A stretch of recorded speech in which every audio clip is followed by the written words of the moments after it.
waktu bukan kuliah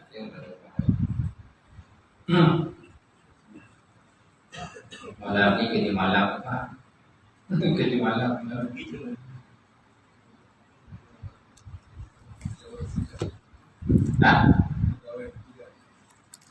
malam. Kalau saya kena sekolah, angin dah mula keluar, dah tahu lah. Spare dah.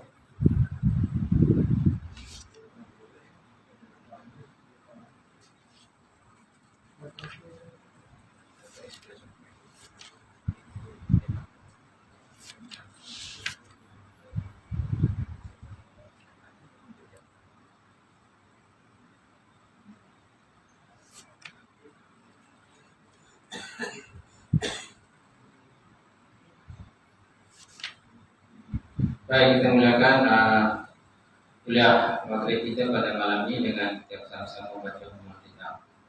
Ila hadratin Nabi Muhammad Mustafa Rasulullah sallallahu alaihi wasallam wa ala alihi wa sahbihi. Syaikhul Fatihah. A'udzubillahi minasyaitonir rajim. Bismillahirrahmanirrahim. Alhamdulillahi rabbil alamin. Arrahmanir rahim. Maliki yaumiddin. Iyyaka na'budu wa iyyaka nasta'in. Ihdinas siratal mustaqim. Siratal ladzina an'amta 'alaihim ghairil maghdubi 'alaihim waladdallin. Amin. Assalamualaikum warahmatullahi wabarakatuh. Alhamdulillah rabbil alamin. Wal 'aqibatul muttaqin wa la 'udwana illa 'alal zalimin. Asyhadu an la ilaha illallah wahdahu la syarika lah. Wa asyhadu anna Muhammadan 'abduhu wa rasuluh. Allahumma shalli wa sallim ala sayyidina wa nabiyina wa habibina wa maulana Muhammad imamil muttaqin wa qaddatul mujahidin wa ala alihi wa sahbihi wa man da'a bi da'watihi wa sanna bi sunnatihi ila yaumiddin. Rabbi shrah li sadri wa yassir li amri wahlul 'uqdatam min lisani yafqahu qawli. Subhanaka la ilma lana illa ma 'allamtana innaka antal alimul hakim. Wa la hawla wa la quwwata illa billahil 'aliyyil 'azim. Allah Subhanahu wa ta'ala fil Qur'anil Karim. A'udzu billahi minasyaitonir rajim. Bismillahirrahmanirrahim. Yarfa'illahu alladzina amanu minkum walladzina utul ilma darajat. Yang bermaksud Allah Subhanahu wa ta'ala mengangkat orang yang beriman dan memuliakan kamu akan beberapa derajat. Wa qala Nabi sallallahu alaihi wasallam la yu'minu ahadukum hatta yuhibba li akhihi ma yuhibbu li nafsihi. Maksud tidak sempurna iman salah seorang kamu sehingga sekarang itu mencintai akan saudaranya sama seperti dia mencintai dirinya sendiri. Alhamdulillah, memati sebutakan dan terlibat, sebenarnya terbilang, sebenarnya pengurusi masjid, jatah kuasa masjid, sidang jemaah muslimin, muslimat yang dirahmati Allah Ta'ala. Alhamdulillah. Sebanyak terpuji dan syukur Allah Subhanahu wa ta'ala. Kena dengan limpah punya serahmat kepada Allah serta dan korban. Selagi kita dapat bersama pada malam ini.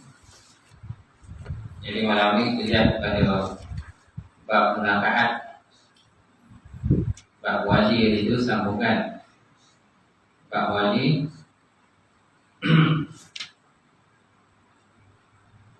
Jadi malam ini perkahwinan tanpa wali dan kesannya. Perkahwinan tanpa wali dan kesannya. Sebagaimana kalau seorang itu berkahwin tapi tiada wali, apakah kesan dia kalau tiada wali? Qala musannifun wa ta'ala wa nafa'ana bi qulubihi bidarin amin. Bila seorang perempuan mengawinkan dirinya sendiri, perempuan mengawinkan diri sendiri, perkawinan adalah batal. Dan kedua-duanya wajib dipisahkan. kedua-duanya laki perempuan tadi lah, wajib disahkan. Jika telah berlaku persetubuhan, perempuan itu wajib diberikan mahar wisil. Mahar wisil iaitu berdasarkan mas kahwin keluarganya. Sama ada mahar itu telah disebut semasa akad nikah ataupun tidak disebut ketika akad nikah. Hanya disebut saya terima nikah sebulan nak dan sebulan. Dia tak ada sebut mas kahwin nak. Jadi kalau berlaku batal perkahwinan tadi, sebab perkahwinan tadi dia tak ada walian. Hingga kalau berlaku persetubuhan, persetubuhan selepas itu, maka perempuan wajib diberikan mas kahwin juga lah. Walaupun mas kahwin tidak disebutkan waktu akad nikah. Kadar mas kahwin adalah kadar mas kahwin wisil. Maknanya kebiasaan dalam ahli keluarga dia. Keluarga dia kebiasaan dia berapa mas kahwin. Dia kena bagilah kepada perempuan tersebut. Ini berdasarkan hadis an Aisyah radhiyallahu anha, qala Nabi sallallahu alaihi wasallam, ayyuhuma imra'atin nakahat bighairi izni waliha fanikahuha batil. Fanikahuha batil, fanikahuha batil. Fa in dakhala alaiha, fa in dakhala biha falaha al-mahru bima istahalla min farjiha. Fa in tashajaru fasqal waliyu man la waliyahu. Yang bermaksud daripada Sayyidatina Aisyah radhiyallahu anha, kalau Nabi sallallahu alaihi wasallam, Nabi sallallahu telah bersabda, ayyuhuma imra'atin nakahat, mana-mana perempuan yang bernikah bighairi izni waliha, dengan tanpa izin walinya, wanikahuha batil, maka nikahnya batal. Wanikahuha batil, nikahnya batal diulang sebanyak 3 kali oleh Rasulullah SAW. Fa'in dakhala biha, maka jikalau masuk ianya laki dengan dia perempuan, masuk ini menyebut bola, falaha al-mahru, maka bagi perempuan itu wajib menerima mas kahwin. Bima istahalla min farjiha, bagi menghalalkan kemaluannya. Kerana menghalalkan kemaluan tadi sebabkan berlakunya perkahwinan tadilah. Fa'in tasyajahu, maka jikalau berlaku pemanahan tentang wali, fasultan walihu, maka sultan adalah wali dia. Dia kembali kepada wali sultan. Man la waliyahu, sultan ialah ataupun wali gajah ataupun orang-orang yang telah dilantikkan oleh sultan, orang yang dikuasai oleh sultan menjadi wali gajah, maka orang itulah yang akan menjadi wali kepada perempuan tersebut. Baik. Kemudian lelaki yang bersetubuh dengan pasangan yang batal perkahwinannya disebabkan tanpa izin wali, tidak wajib dikenakan had zina. Tak wajib ya?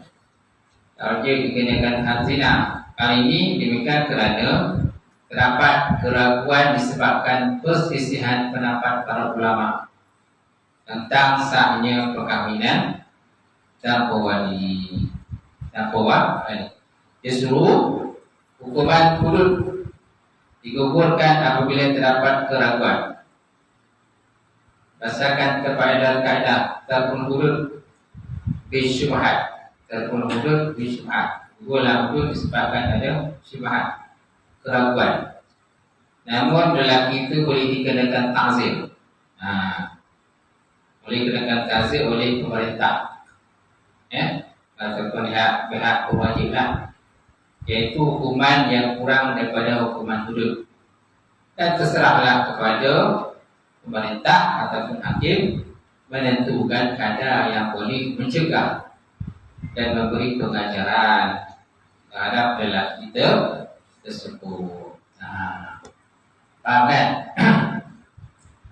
Itulah kes kalau perkahwinan itu batal. Mana perkahwinan yang tiada wali.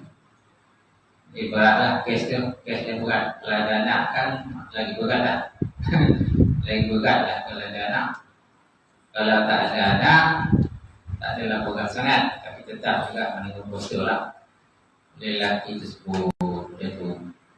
Perempuan kadang dia mengikut dia laki lah biasanya. Yang berat lah. Tanggungan besok. Yang harat. Jadi maka naklah dia bertaubat lah kepada Allah Subhanahu wa ta'ala. Kalau dia mengaku salah lagi dia macam tu. Betul kan? Jadi kahwinan tak wali dan pesannya itu. Baik, kemudian wali perkahwinan mengikut urutan. Usulan 130. Wali perkahwinan mengikut urutan. Pertama bapa. Jadi yang first dari wali ni bapa lah. Kalau tak ada bapa, jatuhlah kepada jatuh. Jatuh iaitu bapa kepada bapa. Bapa atas bapa. Jatuh. Kemudian yang ketiga, saudara lelaki seibu sebapa. Seibu sebapa. Kemudian selaki sebapa. Maksud saudara lelaki sebapa ni bapa sama lah. Mak lain. Perempuan tu mak dia lain. Abang ni mak dia lain. Tapi ayah sama. Ada berlaku itu kan. Ayah sama. Sebab kadang-kadang ada lelaki ni kadang dia kahwin 3-4 kali kahwin. Kahwin pertama mungkin sampai anak 2-3 orang. Lepas itu isteri dia meninggal. Lepas itu lelaki ni kahwin lagi kedua. Dapat lagi 2-3 orang anak. Lepas itu isteri dia meninggal lagi. Meninggal kan. Kahwin kali ketiga. Kahwin ketiga barulah tak meninggal.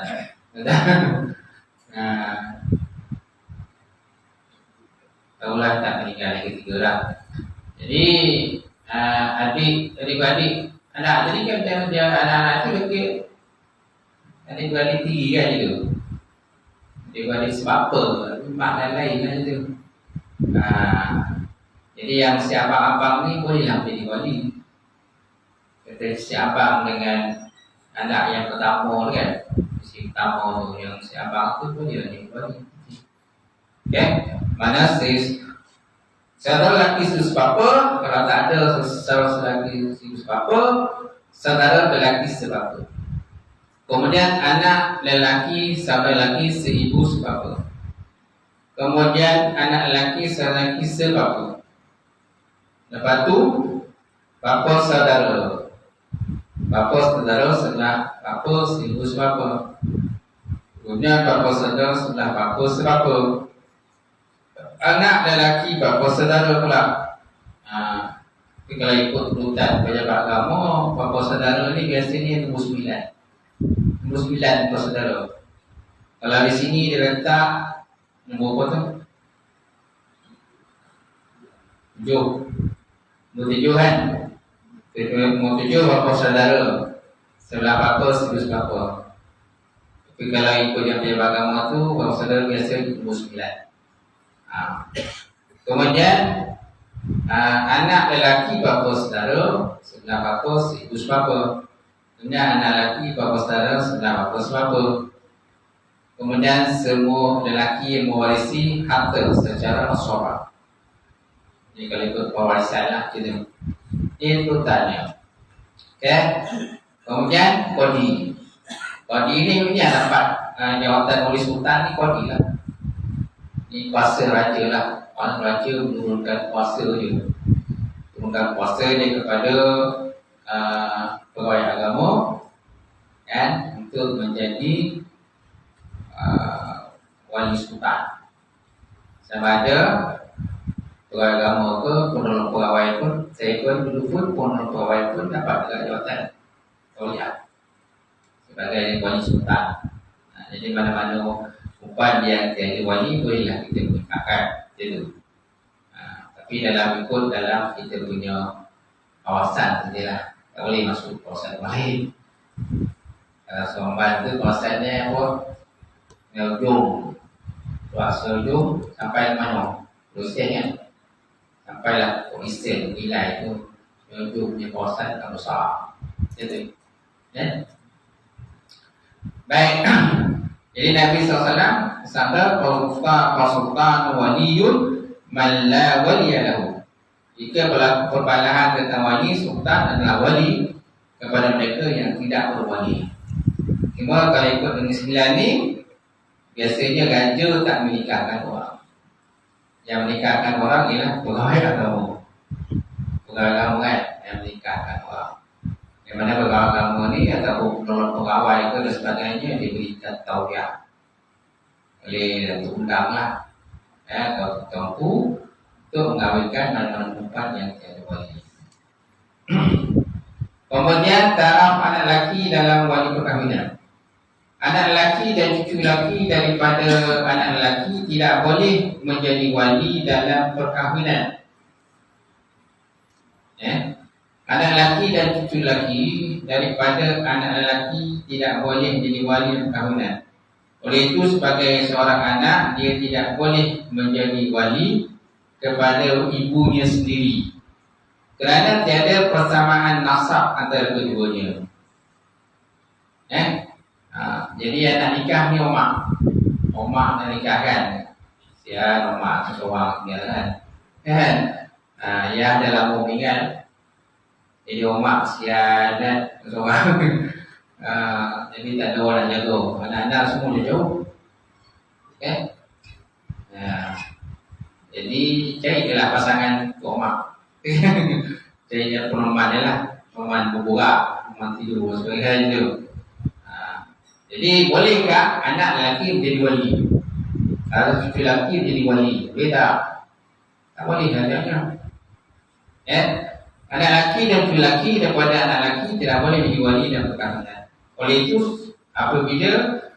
itu sebagai seorang anak lelaki, dia tidak boleh menjadi wali kepada ibunya sendiri kerana tiada persamaan nasab antara keduanya. Ibu nak nikah ataupun nenek nak nikah. Kalau ibu yang nenek nak nikah, itu. Jadi cucu tak boleh jadi wali. Jadi kena carilah abang-abang dia kalau yang masih hidup ke, itu jadi wali. Hal ini adalah kerana mereka nasabkan kepada bapa masing-masing. Anak lelaki bapa saudara boleh menjadi wali kepada ibu saudara. Anak lelaki bapa saudara boleh menjadi wali kepada ibu saudara sekiranya tiada wali yang lebih hampir, lebih akrab untuk mengawinkan ibu saudara. Yang nikah siapa? Mak saudara. Jadi anak saudara boleh tak jadi wali? Boleh lah. Kan? Sebab dia dah jadi wali yang jauh. Wali akwal, wali akrab lagi, wali dekat, wali jauh. Boleh lah. Itu. Yalah. Tapi lah kalau sama kan, beri je mau saja. Beri kan mau saja gitu lah. Baik. Kemudian syarat-syarat wali. Pertama Islam. Lelaki kafir tidak boleh mengawinkan perempuan Islam. Kerana orang kafir tiada berkuasa atas orang Islam. Orang kafir mana berkuasa orang Islam. Jadi kalau yang nak nikah semua Islam, panggil wali. Orang kafir mana boleh. Katanya nak nikah ni anak dia. Anak dia, nama anak dia apa? Nama Cina lah. Siapa nama Meling? Meling lah nama dia. Tapi dia Islam lah. Meling Islam. Omak ayah siapa? Nama Cina lah. Letaklah tan apa benda tak. Dan cong apa benda tu kan. Jadi ayah itu Cina. Tapi tak Islam. Anaknya Cina juga masuk Islam. Meling masuk Islam. Jadi bolehkah ayah jadi wali kepada anak dia? Tak boleh lah. Sebab anak dia tak masuk Islam. Jadi orang kafir tak boleh menjadi, tak ada kuasa kepada orang Islam. Mana lelaki kafir tak boleh mengawinkan perempuan Islam kerana orang kafir tidak berkuasa atas orang Islam. Ini berdasarkan firman Allah Subhanahu wa taala, "Wa la yaj'alullahu lil-kafirina al-mu'minina sabila." Allah Taala tiada sekali akan memberi jalan kepada orang kafir untuk membinasakan orang-orang yang beriman. Hal ini adalah kerana wali dalam perkahwinan berdasarkan pembahagian harta pusaka. Sedangkan orang Islam dan kafir tidak boleh saling mewarisi, betul? Orang kafir tidak boleh saling mewarisi antara sama lain. Jadi kalau contohnya anaknya Islam meninggal dunia, harta tu dia tidak boleh diwarisi, kecuali anak tu dia bagi hadiah, hibah atau hadiah lah kepada maknya atau ayahnya bukan Islam tu. Tapi kalau ikut paraid dia tak boleh, ikut paraid tak boleh. Walau bagaimanapun lelaki kafir boleh mengawinkan perempuan kafir yang lain walaupun kepercayaan agama berbeza. Contohnya, lelaki Yahudi boleh mengawinkan perempuan Kristian dan sebaliknya. Hal ini demikian semua orang kafir dianggap satu agama. Yahudi dengan Kristian itu tak kan? Kalau zaman tiga kan, itu Kristian dengan Buddha kan agak Buddha. Lelaki itu Kristian, perempuan itu Buddha, kan? Ataupun perempuan itu Hindu, kan? Dia berlaku kahwin itu. Tentang agama dia tak tahulah bila dah dua dah campur. Kristian campur dengan Hindu. Tapi Kristian perempuan Hindu. So nak jadi apa tu kamu nak kahwin tu? Tak tahulah kamu apa yang dia pilih pasangan tu. Kalau kita tak boleh lah. Jadi kalau lelaki itu bukan Islam, perempuan bukan Islam, lelaki bukan Islam ni minat dengan perempuan Islam ini, boleh, tapi syaratnya syahadah dulu. Selagi tidak bersyahadah, lelaki kafir itu tak bolehlah dia kahwin dengan perempuan Islam tadi.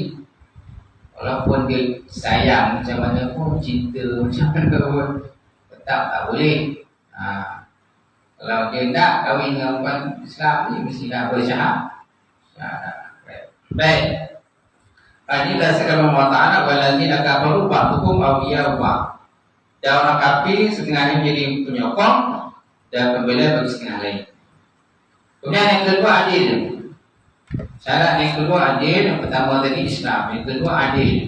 Maksud adil ialah tidak melakukan dosa besar dan tidak mengekalkan dosa kecil dan tidak mencemarkan maruah seperti kencing di jalanan, berjalan tanpa kasut dan seumpamanya.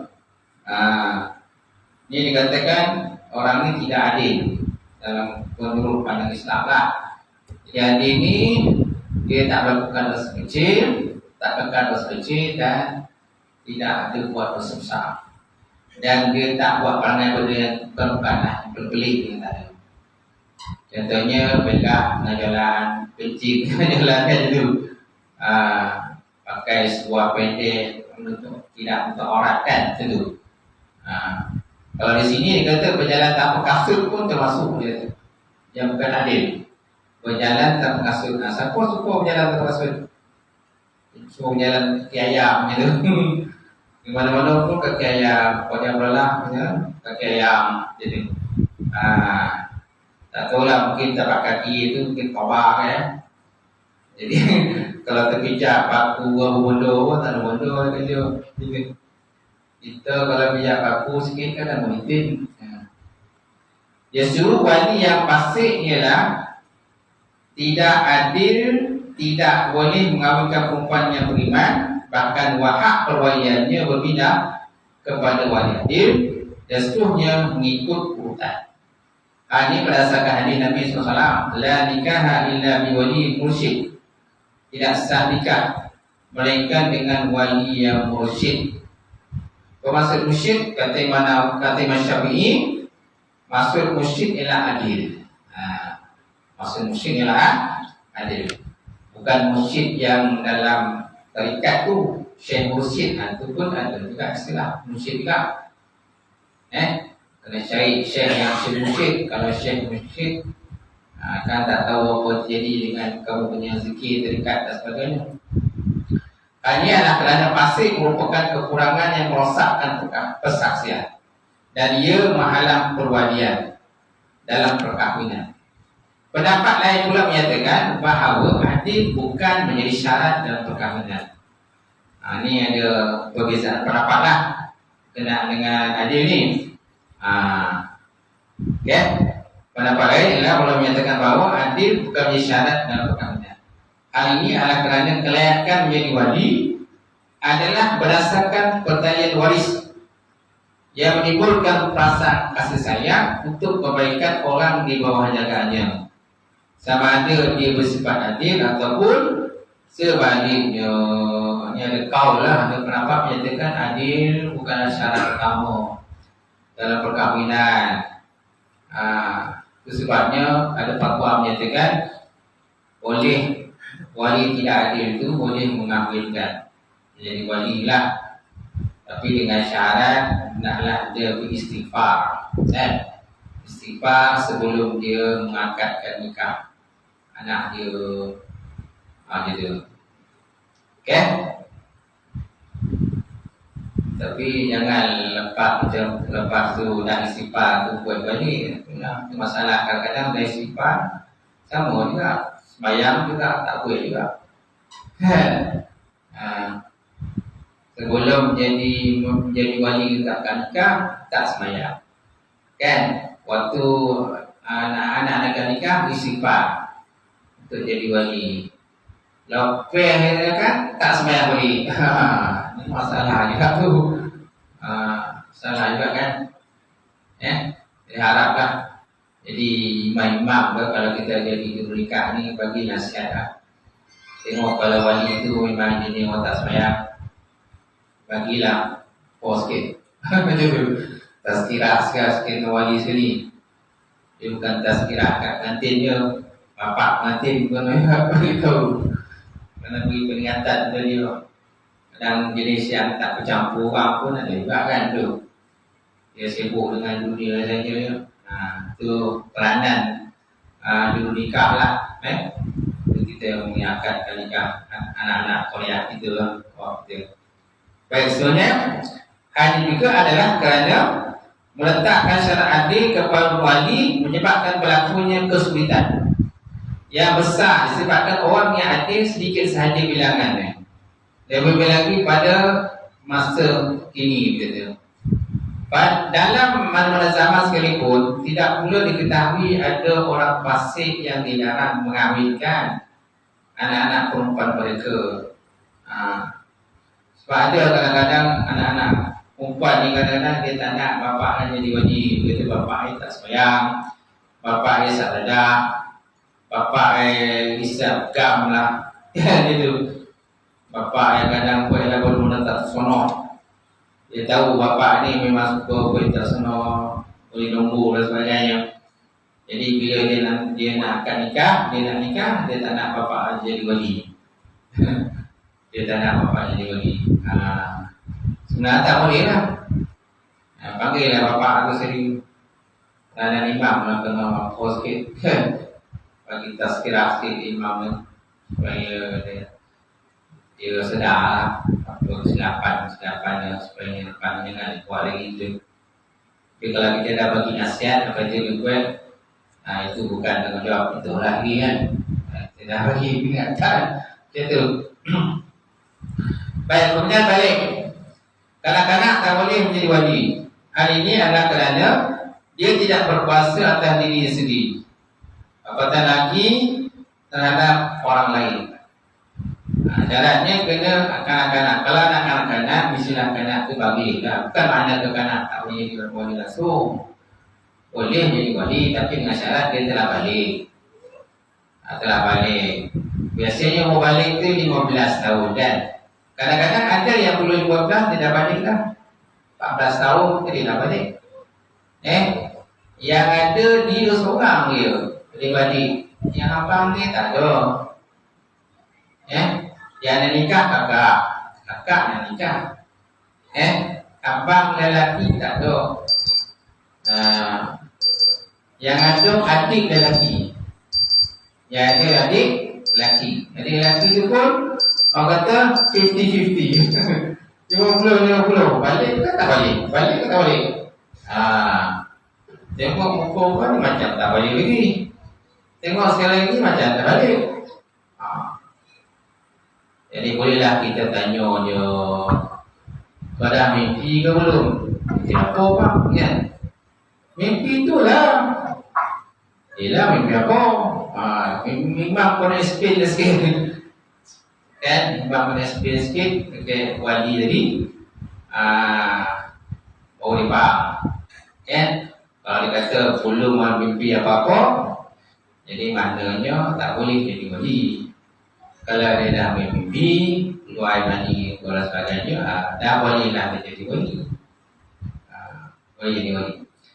Jadi biasanya yang buatkan kepastian tu sama ada imam, belum nikah boleh buat kepastian. Kalau imam pun tak confident, serahkanlah pegawai agama lah. Pendaftar nikah ke, tinggal pendaftar nikah, serahkan dia akan sedikit lah benda tu. Tanya budak tadi kan, kau dah bermimpi ke belum gitu. Baik. Kemudian berakal. Orang gila tak boleh menjadi wali kerana dia tidak dapat menguasai diri sendiri. Apatah lagi menjadi wali kepada orang lain. Orang gila tak boleh menjadi wali kerana dia tak dapat menguasai diri sendiri. Apatah lagi menjadi wali kepada orang lain. Memanglah dia pun dah gila. Cuma gila dia pun tengok kena ada pengesahan doktor lah. Tak boleh kita kata dia ni gila. Sebab ada gila kadang separuh gila. Ada yang full gila kan. Ada full gila, ada yang separuh gila. Jadi dapat buat pengesahan tu gila ke tak gila, itu ialah doktor. Doktor pakar, pakar sekretariat. Kena dapatkan laporan doktor. Dia ni gila ni tak macam mana.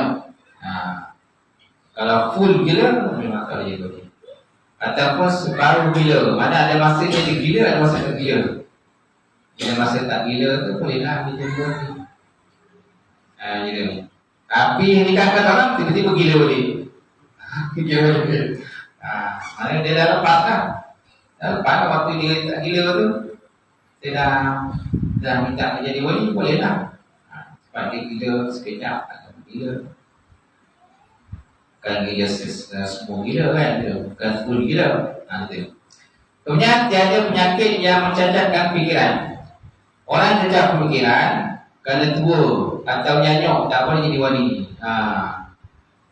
Orang cacat fikiran kerana tua atau nyanyok tak boleh menjadi wali. Hal ini adalah kerana mereka tak mampu memilih pasangan yang sepadan. Dia pun nyanyok, dia pun tak kerti nak uruskan diri sendiri, berak ke, kencing ke kan. Kencing, berak, pasal sepak je. Gitu. Tak urus, yang uruskan anak macam tu. Ini tak boleh jadi wali lah. Ini pun kalau boleh dapat laporan doktor lah gitu. Sekiranya wali itu hitam, taklah ditunggu sehingga tulis mula. Ini kerana hitam itu hanya berlaku dalam masa singkat, sama seperti tidur.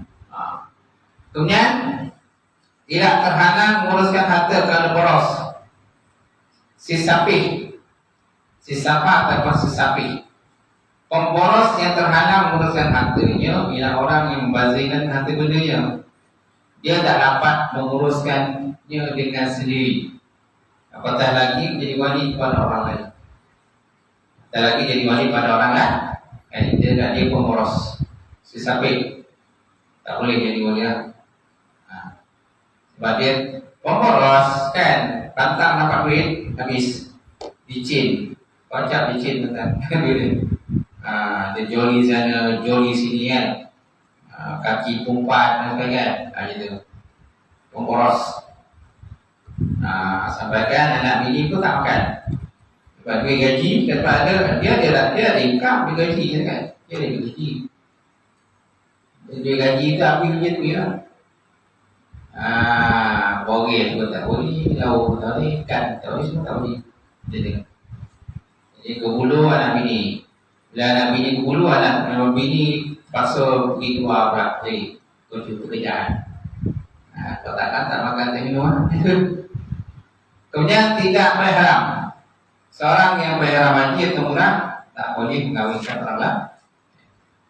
Ini berdasarkan hadis la yankihul muhrim wala yunkahu. Orang berihram tak boleh berkahwin dan tidak boleh dikawinkan. Peringatan, apabila syarat wali sebut yang dinyatakan sebelum ini tidak dapat pada wali yang ambil, hak walinya berpindah pada wali yang selepasnya. Menurut tertib di kalangan mereka yang terdapat syarat wali sebelumnya. Namun jika wali tersebut dalam ihram, hak walian tidak berpindah kepada wali yang berikutnya, tetapi kepada wali sultan. Ihram tidak menghilangkan hak walian, kerana wali tersebut masih cergas dan baik pemikirannya. Ia hanya menghalang akad saja. Dia hanya menghalangkan perkahwinan saja. Bila dah selesai mengerjakan haji atau umrah, maka dia dah bolehlah menjadi wali sendiri. Wallahu a'lam bishawab. Itu saja perbincangan kita. Ada soalan? Kalau wali ni kadang-kadang dia dengan anak dia. Ya. Wali dia kata dia tak nak. Kemana pun dia tak nak. Jadi macam mana bukan nak dia pergi. Kena wali hakim kan? Layak dia tak nak.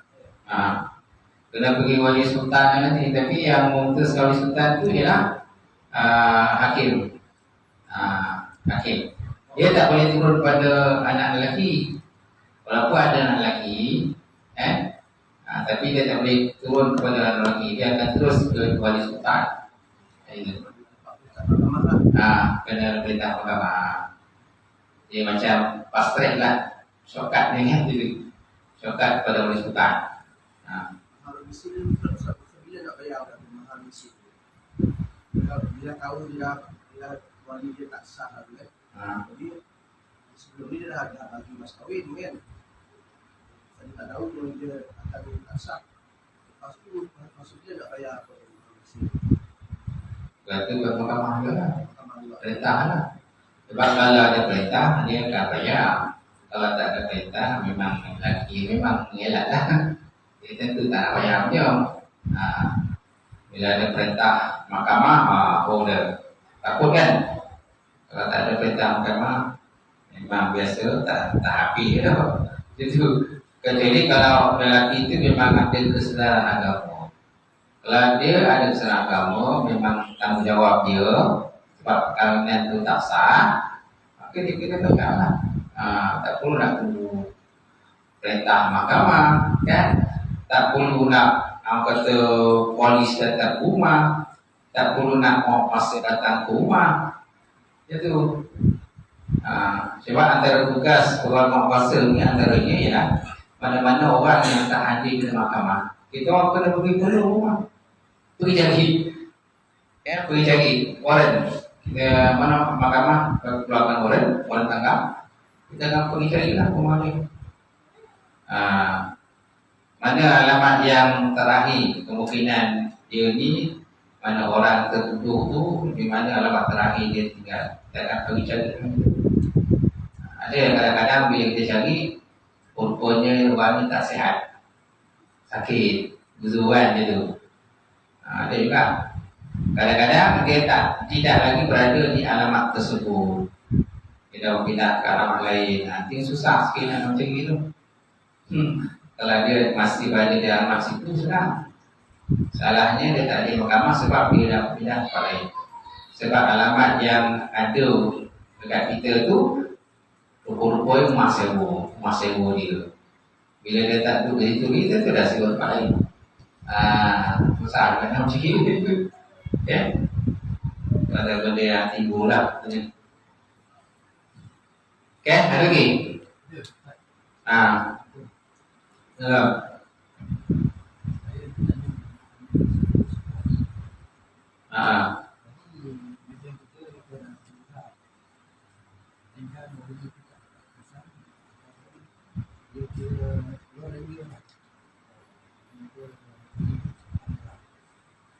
Tapi masalah yang berlaku sekarang ini macam dia orang kahwin dekat luar negara, pokoknya ada tanya dekat. Dan kalau dia ada mana dia nikahkan seorang, sedangkan dia wali dia ada. Lepas tu dia balik ke sini, dia kena daftar. Jadi masa nak daftar tu akan masuk mahkamah. Mungkin RM1,000 ke RM2,000 bayar kan. Tapi bagi orang yang ada kemampuan, mungkin dia sanggup. Tapi masalah dia, kalau dia tak laku dalam benda ni kan, mungkin masa depan. Contohnya macam anak-anak nak sekolah ni. Jadi macam mana dia orang boleh nikah kan, dekat negara buatnya ataupun luar-luar negara lah. Buat apa setiapnya berlaku ni dia akan nak daftar kat sini. Lepas tu kita akan denda pula.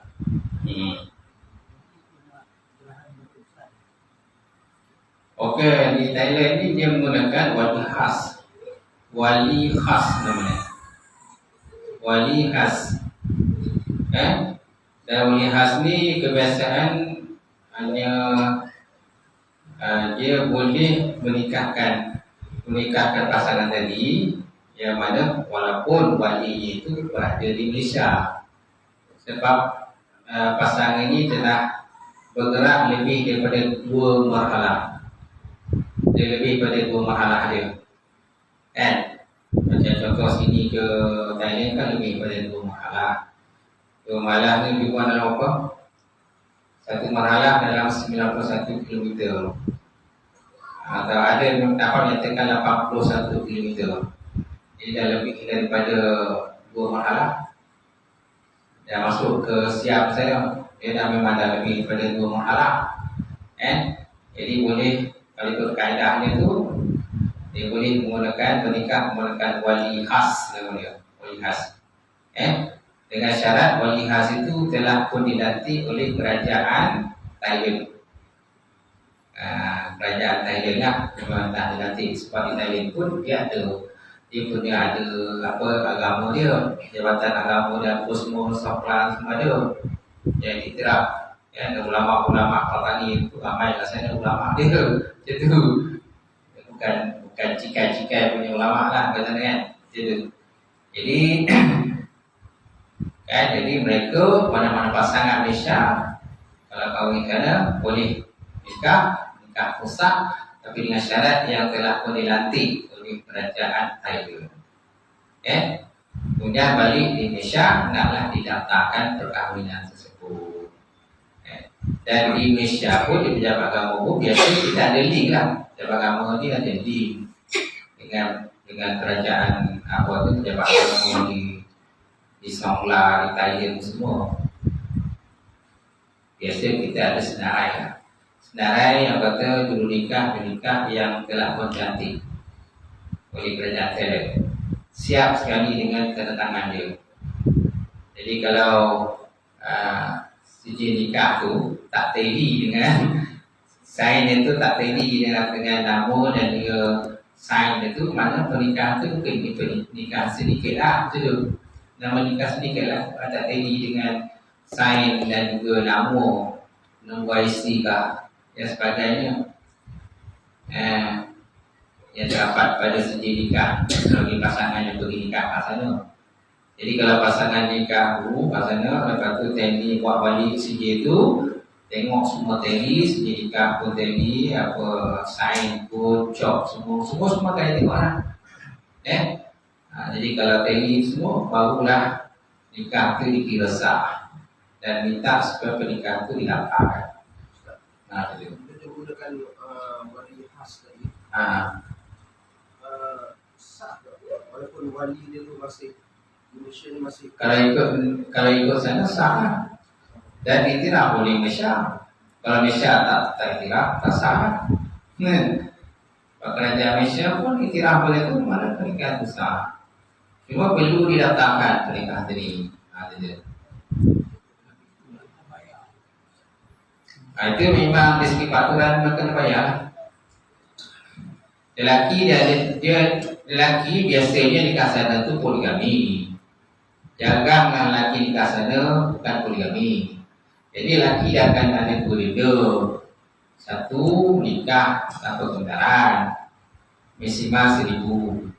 Yang kedua, poligami tanpa tunggaran, maksimal 1,000. Jadi total 2,000 lah. Perempuan pula menikah tanpa tunggaran, maksimal 1,000. Jadi total 3,000 lah. Standby lagi di 3,000. Itu tak termasuk upah ejen yang bawa ke sana dengan kos kat sana, makan minum ke hotel apa pun dan sebagainya. Itu. Jadi gerubak gerbuk. Kalau tidak pun habislah 5,000 6,000 tu tak tinggal. Kalau senang dekat sini lah, di sana pun sama lah. Masalahnya nanti ialah kalau pernikahan itu tak sah. Itu masalahnya. Itu yang kedua, kalau ikan berlaku perceraian. Bila tiba-tiba berlaku perceraian, jadi tak rujuk mana? Kan, nak ambil sijil cerai kat mana? Kena nak pergi sana balik, masuk balik sana. Sebab tidak daftarkan pernikahan itu Malaysia. Kalau didaftarkan pernikahan itu Malaysia, kalau berlaku perceraian, ini tak ada masalah lah. Sebab rekod kat Malaysia dah ada pernikahan itu. Jadi senang nak dapat cerai. Tapi kalau tak didaftarkan, ini masalah lah. Perempuan tadi kan terpaksa lah pergi ke sana balik untuk dapatkan sijil cerai. Itu. Wallahu a'lam. Nak dapat anak pun susah juga lah. Kata nak dapatkan kata bantuan kerajaan pun susah juga lah. Sebab tak ada ni kan dokumentasi. Itu. Dia tak dapatlah budak tadi kesemuaan dia macam orang Malaysia, anak Malaysia dapat kesemuaan, jadi dia tak dapatlah. Itu. Kalau dia daftarkan dapatlah semua ada. Tapi dengan syarat kahwinan itu memang sah lah. Gitu. Habis Allah. Itu je. Saya kata macam dah bocor tadi tu. Nak kena urus pula ni. Tayang itu.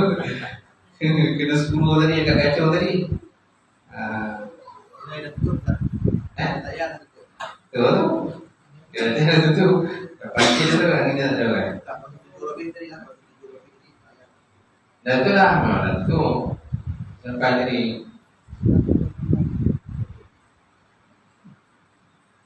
Duduk sini nak benda pun lah. Sampai kat pegang mau, kat kantor tu turun, cek, pak saya cek, tengok. Rupanya ada 10 terpacar. Saya tarik, saya cuba tarik. Kalau saya tarik angin keluar. Saya biar je tu je. Biar je tu jalan sampai ke sini. Atas tu dapat angin, tak ada dah. Allah Allah. Alhamdulillah, Bismillahirrahmanirrahim. Kami jawab dengan wassalatu wassalam. La ilaha illallah wa la ilaha ajmain. Allahumma zidna ilman nafi'a wa qina as-salika wa an taqabbal rizqan halalan wa barakatan katsira. Wa sayyidatan ya alim. Ya wala rabbana bi nuri ma'rifataka wa tamam ta'rifin. Allahumma faqina bihi Allahumma faqina bihi. Allahumma ja'al hadza jamal marhuma wa tabarrukana min ba'dika wa maksumah. Rabbana atina fid dunya hasanah wa fil akhirati hasanah wa qina adzabannar. Subhana rabbika rabbil izzati amma yasifun wa salamun alal mursalin. Alhamdulillahi rabbil alamin. Qabbalallahu minkum.